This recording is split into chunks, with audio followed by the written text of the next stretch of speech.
Hello friends, খুব সহজে ইডলি বানানোর জন্য নিয়ে নিচ্ছি 1 কাপ পরিমাণ সুজি, নিচ্ছি অর্ধেক কাপ টক দই, এবার পরিমাণ মতো নুন।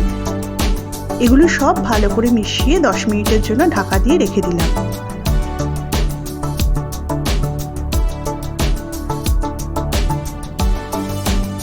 এর মধ্যে কেটে রেখেছি ধনেপাতা, কুচনো কাঁচা লঙ্কা, পেঁয়াজ, ক্যাপসিকাম, গ্রেট করা গাজর। 10 মিনিট পর ঢাকা খুলে ইনো পাউডার মিশিয়ে দিচ্ছি। ইনোটা কিন্তু আগে মেশানো যাবে না, রান্না করার আগের মুহূর্তেই দিতে হবে। এবার কেটে রাখা সবজিগুলো দিয়ে আবার ভালো করে মিক্স করে নিচ্ছি।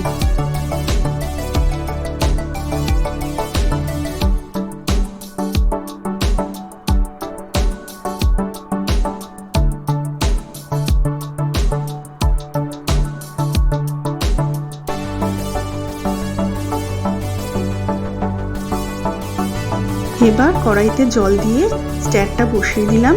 জলটা খানিক গরম হতে থাকলো। এবার ছাঁচের মধ্যে ভালো করে তেল ব্রাশ করে নিচ্ছি, যাতে ইডলি তৈরির পর সহজেই এটা উঠে আসে।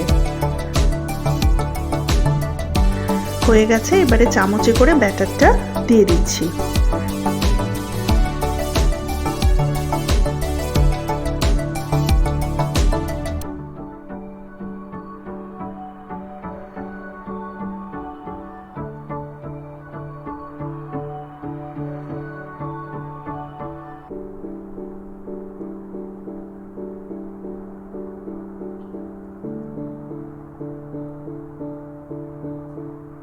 কড়াইতে বসিয়ে ঢাকা দিলাম।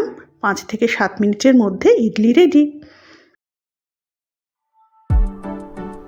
একটু ঠান্ডা হলে দেখো কত সহজে ইডলিগুলো কিন্তু উঠে আসছে।